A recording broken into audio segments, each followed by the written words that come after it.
Atlanta police say they have found a teen who may have been kidnapped. 17-year-old Japortia Wilson was reported missing yesterday, but today police found her safe and sound.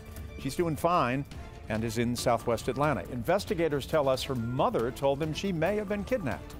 There were two men with her when she was found, but police right now don't think they were involved in any kind of crime. The man accused of being involved with Officer Antwon Toney's death will remain in jail for now. Police say 19-year-old Isaiah Pretlow didn't shoot the Gwinnett officer, but pointed a gun at a different officer during the incident. Pretlow's mother was at the courthouse today and told reporters her son is innocent.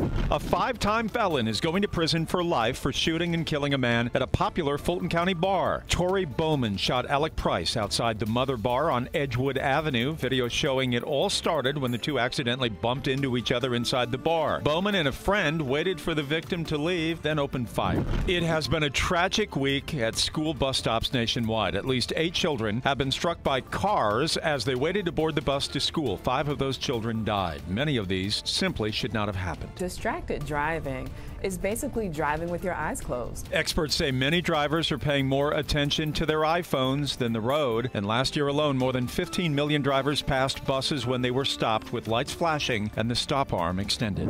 Actor Alec Baldwin at it again, arrested in New York City. Police say that Baldwin punched somebody in the face. Sources tell NBC News in New York the dispute was over a parking spot. The charges could possibly land him in jail for a year.